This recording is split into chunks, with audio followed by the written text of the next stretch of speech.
이제 우리 하나님 말씀은 마가복음 1장입니다. 신약 성경 마가복음 1장 9절부터 13절까지 말씀입니다. 마가복음 1장 9절부터 13절까지 한 절씩 돌아가면서 교독해서 읽도록 하겠습니다. 9절입니다. 그때 예수께서 갈릴리 나사렛으로부터 와서 요단강에서 요한에게 세례를 받으시고 곧 물에서 올라오실새 하늘이 갈라짐과 성령이 비둘기같이 자기에게 내려오심을 보시더니 하늘로부터 소리가 나기를 너는 내 사랑하는 아들이라 내가 너를 기뻐하노라 하시니라. 성령이 곧 예수를 광야로 몰아내신지라. 같이 읽습니다. 광야에서 40일을 계시면서 사탄에게 시험을 받으시며 들짐승과 함께 계시니 천사들이 수종 들더라. 아멘. 오늘 본문의 말씀의 배경은 이렇습니다. 이제 예수님께서 세례 요한에게 세례를 받으신 직후에 이제 광야로 가셔서 사탄에게 시험을 받으시는 그런 내용을 이제 다루고 있는데요. 이 마가복음 초반부에 보면은 이 광야라는 단어가 유난히 많이 등장하는 것을 볼 수가 있습니다. 여기 나오는 광야는 이 세례 요한이 경험한 것과 같은 이 일반론적인 의미에서의 광야가 있고요. 그런가 하면 오늘 본문에서 예수 그리스도께서 경험하신 이 기독론적인 의미에서의 광야가 있습니다.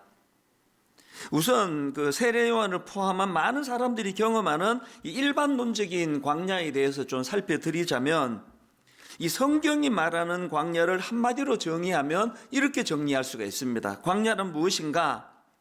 시험과 결핍과 고통이 많은 곳, 그러나 동시에 하나님의 말씀과 임재가 있는 곳, 이게 성경이 말하는 광야에 대한 정리라고 그렇게 말씀을 드릴 수가 있습니다. 우선 이 시험과 결핍과 고통이 많은 차원으로서의 이 광야, 우리 다 겪고 있는 광야 아닙니까? 헬라어로 광야는 에레모스라는 단어인데요.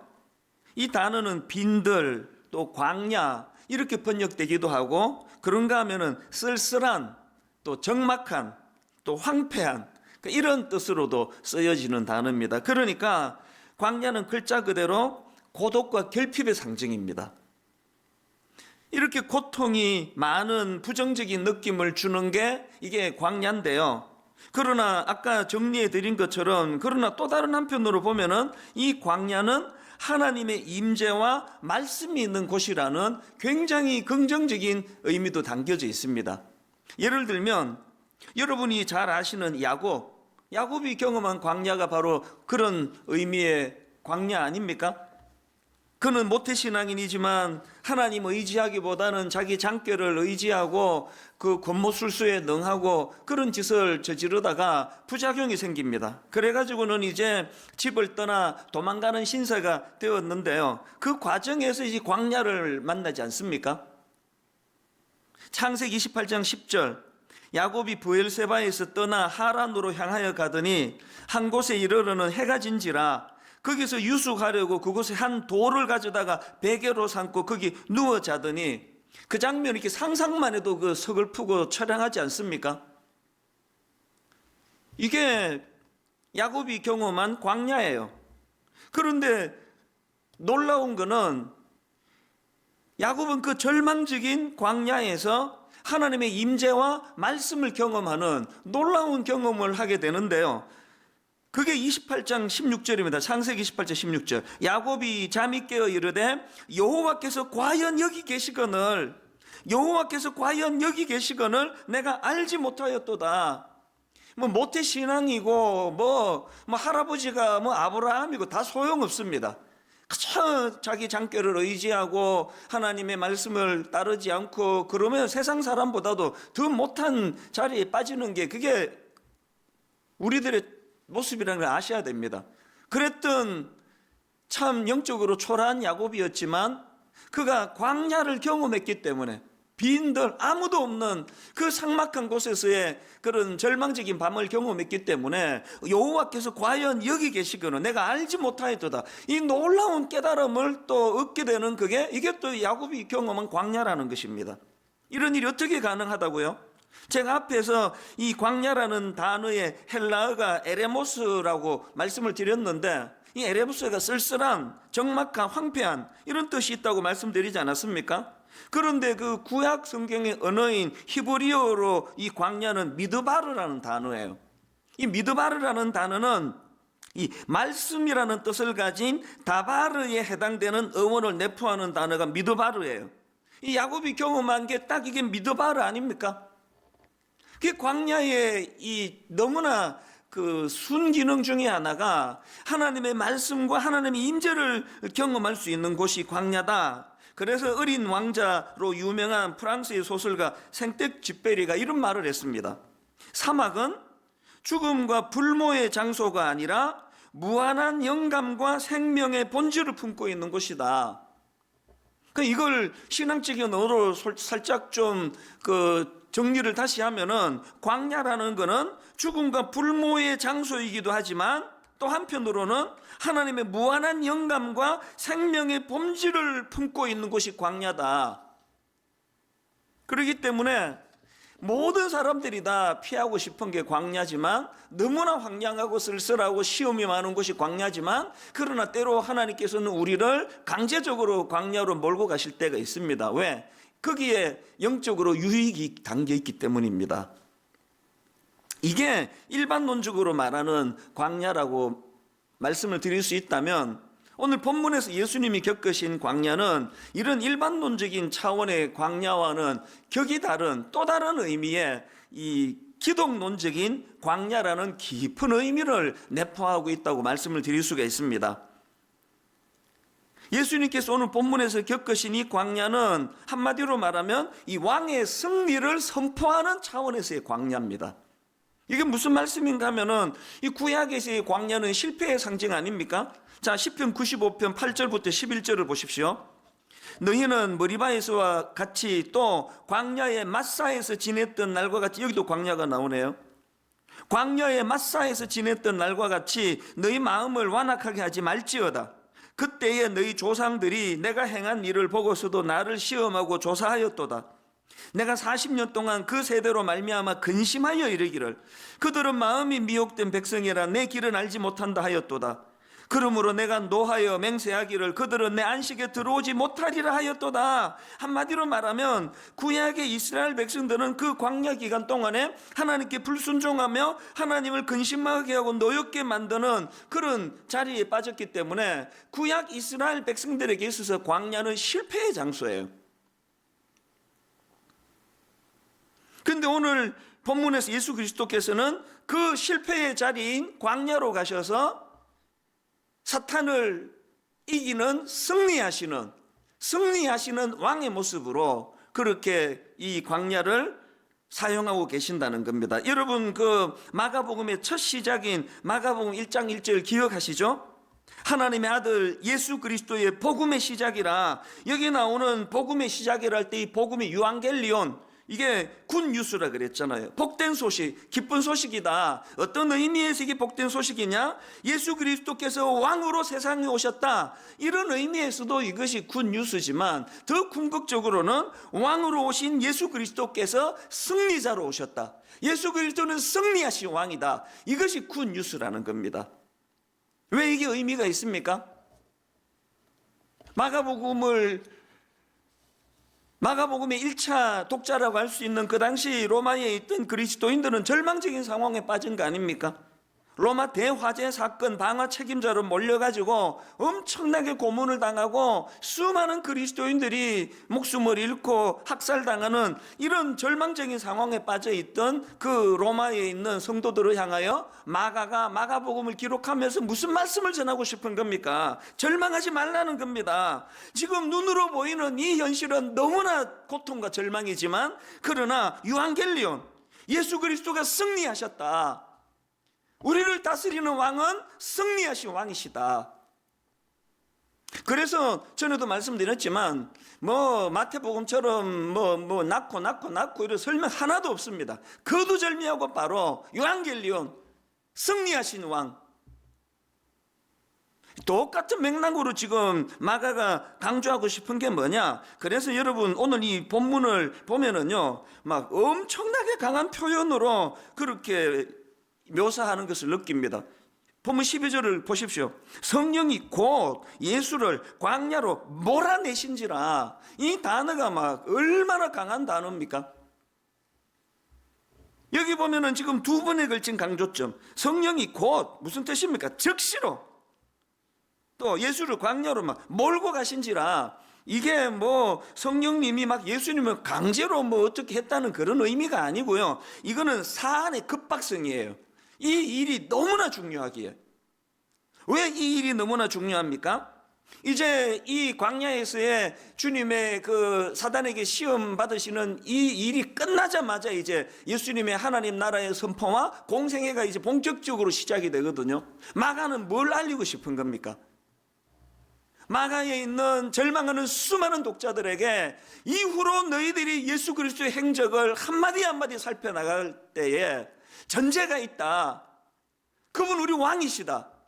그분 우리 왕이신데 승리하신 왕이시다. 인간들이 실패를 상징하는 그 초라한 광야를 위대한 승리로 바꿔주신 분이 예수 그리스도시다. 이걸 너무너무 강조하고 싶은 겁니다. 그래서 여러분, 우리가 말씀을 결따라 읽어야 된다고 하면은 이제 다음 주일부터 이제 예수님의 공생의 행적을 하나하나 살펴볼 때 이 전제가 필요한 겁니다. 항상 그분의 승리하심, 이 마가복음의 정신을 마음에 잘 새기셔야 됩니다. 이런 의미에서 저는 오늘 이 본문 말씀을 가지고 우리가 꼭 기억해야 될 교훈 몇 가지를 나누고 싶은데요. 자, 첫째로 여러분, 광야가 우리에게 주는 교훈이 뭡니까? 첫째로 이 광야의 시험으로부터의 승리를 확신해야 된다는 겁니다. 계속 강조하지만 광야는 결핍의 상징, 고통의 장소입니다. 그리고 광야는 너무나 끔찍한 시험이 있는 곳이에요. 그리고 수많은 이스라엘 백성들이 그 광야에서 비참하게 실패한 그런 절망의 장소입니다. 이 광야 같은 인생길을 걷는 우리이기 때문에 이 끊임없는 사단의 시험 앞에 늘 두려움이 있습니다. 지금 우리가 겪고 있는 이 코로나 바이러스도 마찬가지 아닙니까? 너무나 낙심된 일이 많은, 그래서 두려움이 끊이지 않는 이 땅이기 때문에 이런 광야 같은 인생길을 살기 때문에 꼭 기억해야 될 말씀이 하나 있습니다. 베드로전서 5장 8절 9절을 잘 보십시오. 근신하라, 깨어라, 너희 대적 마귀가 우는 사자같이 두루다니며 삼킬 자를 찾나니 너희는 믿음을 굳건하게 하여 그를 대적하라. 여러분, 마귀가 우는 사자와 같이 삼킬 자를 찾을 때는 믿음을 굳건하게 하라는 겁니다. 그런데 여기서 중요한 게 뭐냐? 여기서 강조되는 믿음은 어떤 믿음입니까? 어떤 믿음입니까? 예수 그리스도께서 승리하셨다는 것을 믿는 믿음이에요. 꼭 기억하셔야 합니다. 우는 사자와 같이 우리를 삼키려고 달려드는 것들이 많은 광야길을 살아가는 우리가 어떤 믿음을 가져야 되느냐고요? 내가 지금 초라한 형편에 빠졌지만 나는 자빠지고 넘어질 수밖에 없는 인생이지만 왕 되신 그분은 승리하신 왕이다. 승리하신 그분께서 나를 승리의 자리로 인도해 주실 것이다. 이거를 믿는 믿음이 필요하다는 거예요. 저는 이 설교를 준비하는 동안에 우리 어릴 때 찬송가 불렀던 그 한 대목이 계속 고장날 레코드처럼 딱 한 대목이, 예수가 함께 계시니 시험이 오나 겁없네. 그 다음 가사가 떠오르지를 않아요. 예수가 함께 계시니 시험이 오나 겁없네. 이 찬양 한마디와 똑같이 의미를 나누는 성경 구절이 로마서 8장 37절 아닙니까? 그러나 이 모든 일에 우리를 사랑하시는 이로 말미암아 우리가 넉넉히 이기느니라. 사실 제가 이 설교 준비를 다 끝내고 우리 방송팀에게 그 자막 원고를 보내줄 때 저는 사실 그 우리가 넉넉히 이기느니라 저기에다가 굵은 표시라고 보냈습니다. 그리고 바로 내가 수정했습니다. 우리가 넉넉히 이긴다는 이거는 결과에 불과하고 어떻게 이겼냐가 중요한데, 어떻게 이겼냐고요? 우리를 사랑하시는 이로 말미암아 이겨서 의미가 있는 거예요. 우리를 사랑하시는 이로 말미암아. 이게 제가 계속 고장난 레코드처럼 머리에서 맴도는 그 찬양 한마디, 예수가 함께 계시니 시험이 와도 겁없네, 그거 아닙니까? 여러분, 이기는 거에만 초점을 두는 게 아니라 이길 수 있었던 근원적인 비결, 우리를 사랑하시는 이로 말미암아, 이게 광야의 시험으로부터의 승리에 대한 확신을 가진 자들이 묵상할 수 있는 말씀이라고 저는 생각하고요. 그런가 하면 여기 또 한 가지 더, 지난주에 말씀 기억하십니까? 왕으로 오신 예수 그리스도, 메시아로 오신 예수 그리스도가 사람들이 전혀 상상할 수 없는, 듣지도 보지도 못한 나사렛이라고 하는 그런 아주 비천한 곳에서 주님이 오셨다. 이것이 너무나 생소했다. 오죽하면은 나사렛에서 무슨 선한 게 나겠냐고 이런 비아냥 그림을 당할 수밖에 없던 그런 초라한 곳에서 예수님이 오셨다. 이걸 가지고 제가 한 주 묵상을 하는데요, 고린도전서 1장 27절 말씀이 떠오르는 거 아닙니까? 그러나 하나님께서 세상의 미련한 것들을 택하사, 이 나사렛에서 무슨 선한 게 나겠느냐는 이 비아냥 그림을 받을 수밖에 없는 나사렛 같은 이런 미련한 것들을 택하사, 하나님께서 세상의 미련한 것들을 택하사 지혜 있는 자들을 부끄럽게 하려 하시고, 그 다음도 보세요. 세상의 약한 것들을 택하사 강한 것들을 부끄럽게 하려 하시며, 하나님께서 세상의 천한 것들과 멸시받는 것들과 없는 것들을 택하사 있는 것들을 폐하려 하시나니, 이는 아무 육체도 하나님 앞에서 자랑하지 못하게 하려 하심이라. 그래서 제가 이 말씀을 정리하니까 여러분, 나사렛은 이렇게 정리할 수 있습니다. 약함이 강함되는 장소예요. 그리고 자기를 절대로 자랑할 수 없는 장소. 여전히 나사렛이라는 그 지명 자체가, 에이, 그 나사렛 같은 데서 무슨 선한 게 나, 이런 비아냥 그림을 받을 수밖에 없는 존재지만, 거기에 승리하신 예수 그리스도가 그를 택하여 사용하신다면 약함이 강함되는 장소, 이게 나사렛이라는 거예요. 그러고 보니까 오늘 수많은 우리 교역자들, 우리 부교역자들, 또 저 자신은 말할 것도 없고요. 제가 예루살렘입니까? 저는 나사렛이에요. 얼마나 여리고 얼마나 마음이 자주 무너지고 얼마나 두려움이 자주 찾아오는지 알 수가 없습니다. 그럼에도 불구하고 하나님 앞에 왕 되신 그분, 승리하신 그분을 내가 믿고 나아간다 할 때는 마음에 담대함이 생기는 거거든요. 교회 조금 커지면 난 나사렛인 줄 알았더니 이게 내가 예루살렘이었네, 이런 착각에서부터 타락이 시작되는 거 아닙니까? 교회가 아무리 커지고 사업이 아무리 잘 되고 아무리 우리 아들이 무슨 좋은 이런 대학을 가고 일이 잘 풀린다 하더라도 우리는 나사렛이에요. 나사렛의 의미가 뭐라 그랬습니까? 나사렛은 약함이 강함되는 장소입니다. 이런 맥락으로 보면은 여러분, 이제 다음 주에 정식으로 살펴보겠지만, 이제 예수님께서 하나님 나라를 선포하시고 이제 그 사역할 일꾼들을, 지금 제자들을 주님이 이제 부르시고 계시는 장면이 나오는데요. 여러분, 그 엄청난 하나님 나라를 세워 나갈 일꾼을 뽑는다면 그 분야의 전략가, 지략가, 대단한 어떤 사람들을 찾아야 되는 거 아닙니까? 가평 우리 마을, 저 지금 공사하고 있는 저기에 어떻게 하면은 가평 우리 마을이 정말로 모든 우리 청년들, 장애인들과 청년들이 저곳에서 활기할 수 있을까를 고민하는데, 수많은 전문가들을 만나고 수많은 전문가들을 만나 자문을 구하고 지금도 그 일을 계속하고 있는데, 여러분, 하나님 나라라고 하는 어마어마한 하나님 나라를 건설하는 일에 쓰임받을 제자들이니까 얼마나 대단한 전략가여야 하겠느냐고요. 그런데 다 아시잖아요. 예수님이 뽑은 사람들은 상상할 수 없는 아무 그런 전략가는 거리가 먼 이름 없는 어부들이에요. 그것도 막 성격도 개팍하고 막 지식도 하나도 없고 무식하기 짝이 없고 이런 사람들만 뽑으시는 게 뭘 의미합니까? 하나님은 예루살렘을 들어서 화려한 예루살렘의 실력을 가지고 일하시는 분이 아니에요. 나사렛처럼 약함이 강함되는 것, 이게 하나님의 전략이에요. 그래서요, 예수님께서 제자들을 뽑으시는 과정을 보면 딱 한마디 하세요. 마가복음 1장 17절을 보세요. 예수께서 이르시되 나를 따라오라. 아니, 지금 하나님 나라 건설을 위하여 사람을 찾는다면 무슨 사업 설명회도 하고 하실 일들에 대한 브리핑도 하고 그래야 되는 거 아닙니까? 다 생략이에요. 다 필요 없고요. 믿음 하나만 있으면 돼요. 승리하신 예수 그리스도를 믿는 믿음, 승리하신 예수 그리스도를 믿고 따라갈 수 있는 믿음 하나만 있으면 된다는 거예요. 왜? 하나님 나라는 상징적으로 예루살렘이 가진 그 화려함으로 일하는 것이 아니라 승리하신 그분을 믿는 나사렛 같은 약한 사람들을 통해서 일을 하신다는 겁니다.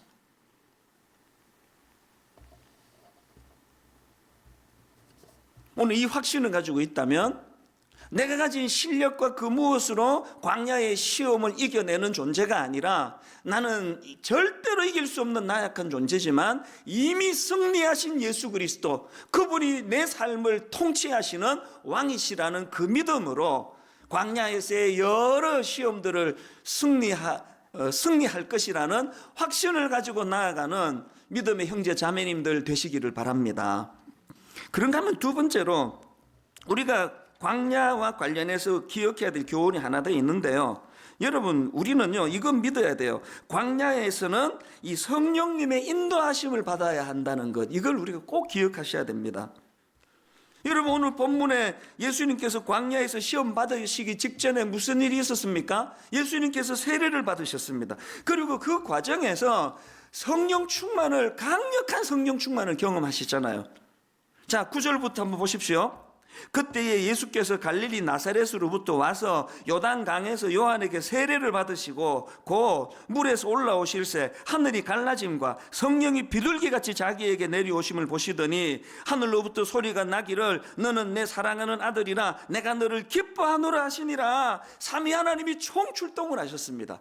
비둘기같이 임하시는 성령님의 강력한 성령 충만함, 그 충만하신 상태로 광야로 내려가십니다. 그게 12절 13절 본문 아닙니까?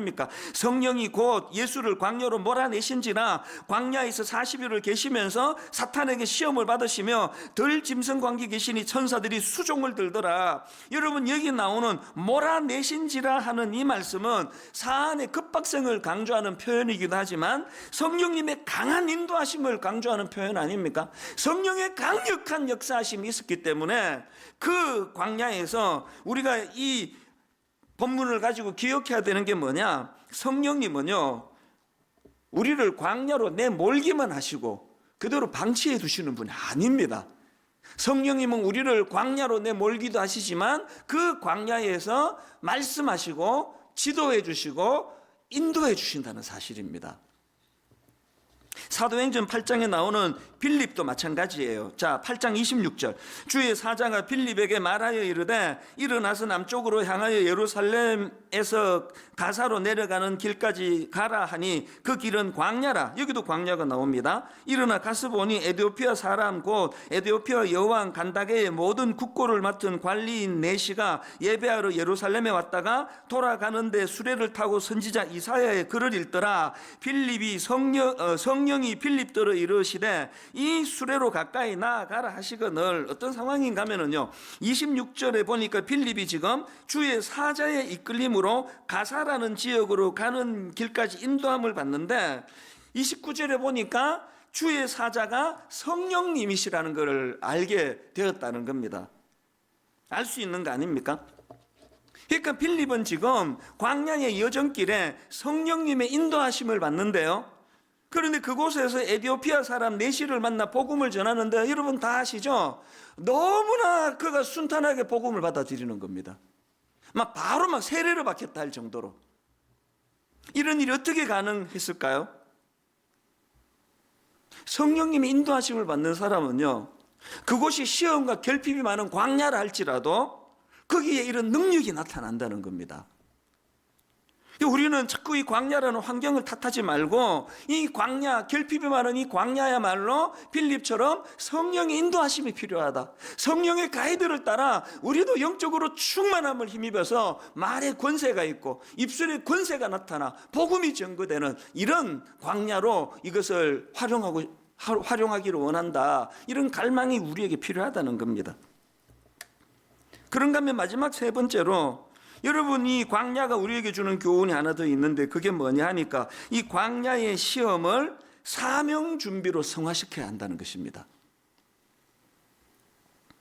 저는 예수님께서 이제 공적인 사역, 사명을 감당하시는 공생애를 시작하기 바로 직전에 광야에서의 이 사단의 시험을 이기시는 이 과정을 보면서 마음에 막 소원이 생기는 겁니다. 하나님, 이 과정, 사명자가 이 절차대로 하기를 원합니다. 오늘 우리가 겪는 시련, 오늘 우리가 겪는 여러 가지 가슴 아픈 광야에서의 무서운 사탄의 공격이 그저 그 공격을 이겨내는 것으로 만족하는 것이 아니라 이 사탄의 공격을 사명 준비의 재료가 되게 하여 주시기 원합니다. 이런 의미에서 이 코로나 바이러스를 놓고 기도할 때마다 두 가지 기도를 당연히 해야 되는 거 아닙니까? 이 코로나 바이러스를 빨리 퇴치시켜 달라고, 빨리 물리쳐 달라는 기도도 필요하지만 그 기도에 덧붙여 가지고 이 시련을 통하여 한국교회가 이제 사명 준비하는 도구로 코로나 바이러스가 쓰여지기를 원합니다.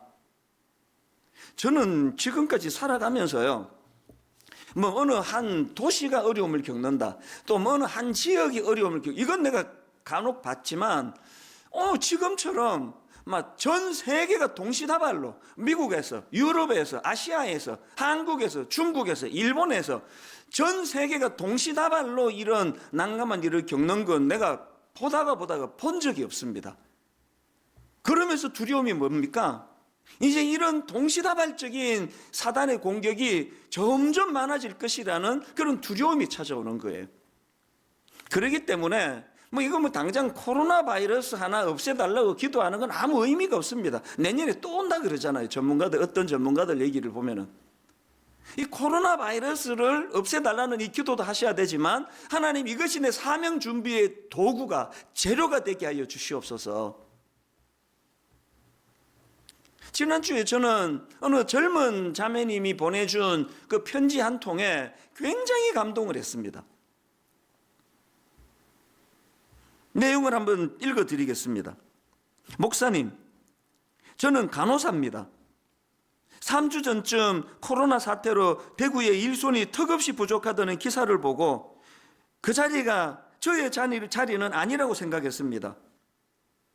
대구에 가고 싶은 마음은 있지만 현재 19개월짜리 아이가 있기 때문에 나는 갈 수가 없지, 이런 생각을 했었습니다. 그곳에 가지 못하는 안타까움은 있었지만 나는 안 가는 게 아니고 못 가는 거다, 그렇게 마음을 덮어두었습니다. 그랬는데 지난 월요일 목사님의 설교를 듣고 이번 주 내내 울음이 그쳐지지를 않습니다. 지난 수천 년의 역사를 돌아볼 때 위기의 상황에서 빛과 소금의 역할을 감당한 기독교인들이 있었기에 지금의 내가, 지금의 대한민국이 있다는 사실이 새삼 새롭게 다가왔습니다. 내가 주인 삼은 예수님의 삶이 희생이신데 나의 삶은 어떠한가를 돌아보게 되었습니다. 우리가 정말 죽기를 각오하고 시대를 섬기고 민족을 섬길 때 거기에 하나님의 역사가 일어난다고 하신 목사님 말씀에 가슴이 두근거리고 눈물이 납니다. 입으로만 떠드는 것이 아닌 누군가의 희생이 있어야 이 사태를 마무리할 수 있다는 말씀에 그 누군가가 누구인가, 이런 질문이 들었고, 만약 이 질문을 예수님이 직접 제게 하신다면 저요 라고 말하고 싶었습니다. 설교 한 편에 이렇게까지 진지하게 반응하는 이 자매를 보면서 제가 너무 감동이 되는 겁니다. 더 감동이 되는 건 이렇게 머리에서 작용으로 끝내지 않고요, 실제로 자기 남편과 상의를 한 겁니다. 그 남편도 참 귀한 분이에요. 아내의 이런 이야기를 흘려듣지 않고 당신 마음에 그런 뜨거움이 있으면 가라, 대구로 가라. 그래가지고요, 이 18개월 된 어린 아기를 그 남편이 지금 강제 재택근무 중이래요. 노는 거 아니잖아요. 일해야 돼요. 그런데 이 18개월 된 아이를 강제 재택근무 중인 남편에게 맡기고, 그리고 또 자기 어머니에게 부탁을 드리고, 그리고는 이제 대구로 선교로 내려가기로 했습니다. 이게 그 편지의 요지예요. 저는 그 자매님의, 젊은 자매님의 편지를 읽으면서 한국교회에 희망이 있다, 한국교회에 소망이 있다, 너무나 곳곳에서 이런 정말 이 말씀에 반응하고 말씀을 이런 사명으로 연결하는, 그것을 실제적인 실천으로 옮기는 이런 사람들이 너무 많이, 제가 미국에 갈 때마다 느끼는 게 그 느낌이고요, 지방에 갈 때마다 느끼는 느낌이 그거고요. 큰 교회 작은 교회 가리지 않고 가는 교회마다 이 자매와 같은 사명으로 무장된 너무나 신실한 그리스도인들을 많이 만나볼 수 있기 때문에 이것이 저에게 기쁨이고 한국교회, 이민교회의 희망이라고 저는 믿습니다. 이런 점에서 저는 또 한 가지 우리 성도님들께 진심으로 감사를 드리는데요. 어제까지 들어온 코로나 바이러스 후원 관련 총액이 약 16억 원이 들어왔습니다. 한 계좌로는 코로나 바이러스 구호 헌금을 드리고 또 다른 한 계좌로는 코로나 바이러스로 인해 어려움을 겪는 미자립 교회를 돕는 구호 헌금으로 이것을 사용했는데, 감사하게도요, 이 두 계좌번호로 들어온 헌금에 동참하신 건수가 무려 10,000건이 넘습니다. 큰 금액을 헌금하신 몇 분도 계시지만 십시일반으로 대부분이 자기가 할 수 있는 그 자리에서, 저는 막 이 장면이 너무 막 눈물이 나는 거예요.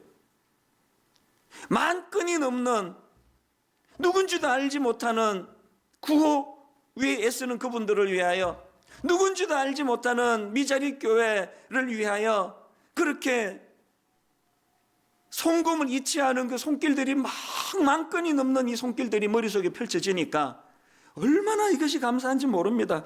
그렇게 여러분들이 정성을 들여서 주신 이 헌금을요, 그 대구 지역 거점 병원인 대구 동산병원, 지난번 설교 시간에도 한번 언급해 드렸던 그 기독교 정신으로 시작한 그 대구 동산 기독병원에다가 문의를 해보니까 이 중증 환자 치료를 위한 장비 구입이나 또 이 환자들을 수용하기 위한 시설 보강이 필요하고, 그리고 의료진들과 자원봉사자들을 위한 방호복과 그들의 임시 거주에 들어가는 여러 가지 부분에 지금 너무나 지금 급히 지금 재원이 필요하다고 그렇게 해서 거기에 팀에서 의논을 해서 4억 원을 거기다가 후원금으로 보내드렸고요. 그리고 지금 나머지 5개 기관을 통해서도 가장 이 일을 통해 수고하시는 의료진과 자원봉사자와 피해 가정을 도울 수 있는 그런 곳으로 이것들을 지금 보내고 있는 중입니다.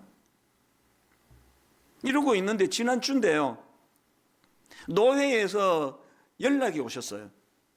지금 이 코로나 바이러스 때문에 임대료를 내지 못하는 교회들이 많다는 거예요. 그러면서 분당 우리 교회가, 우리 노회에 지금 그런 교회가 꽤 많은데 분당 우리 교회가 좀 도와줄 수 있겠냐고 문의가 왔습니다. 왜 그거를 거절하겠냐고요. 당연히 돕겠다고 말씀을 드리고 송금을 해드리고, 마음에 하나님이 이거 번쩍 하는 생각을 주시는 거예요.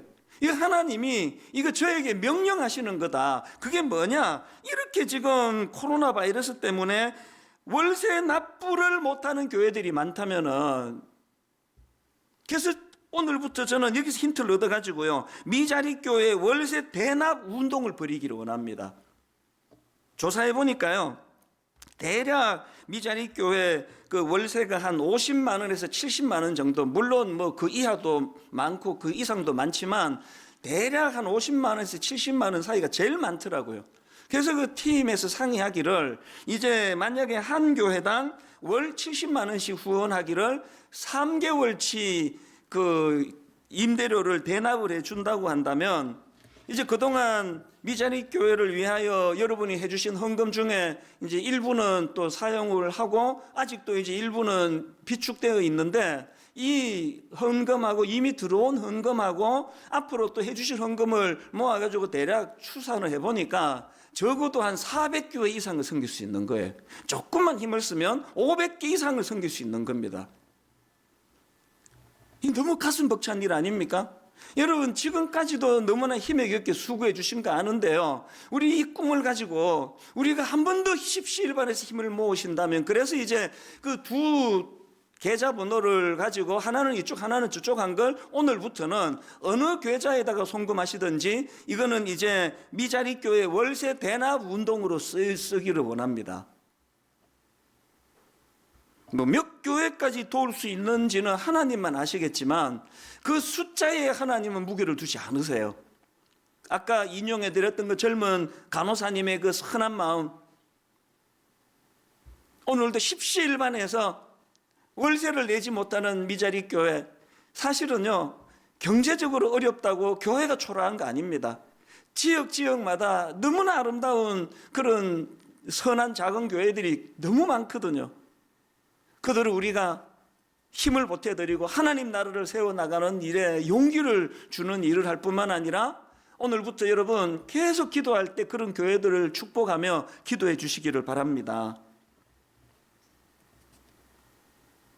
여러분이 주신 그 후원금을 가지고 이제 지금 가장 힘든 대구 경북 지역을 위시해 가지고 여러 교회로 이것을 지금 보내고 있는데요.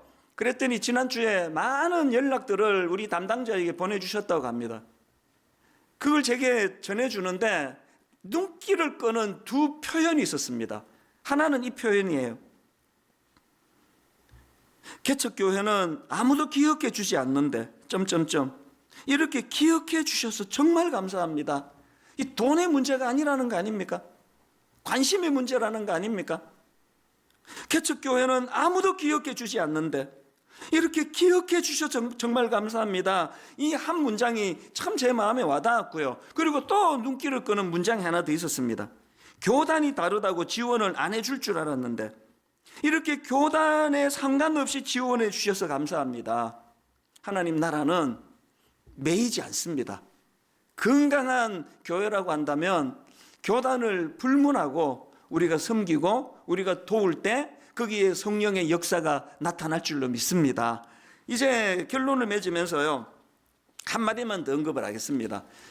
어제 오전에 우리 교회의 그 젊은 교역자가 저에게 그 영상을 하나 보내왔습니다. 자기가 너무 감동을 받았다 그러면서 영상을 하나 보내왔는데요.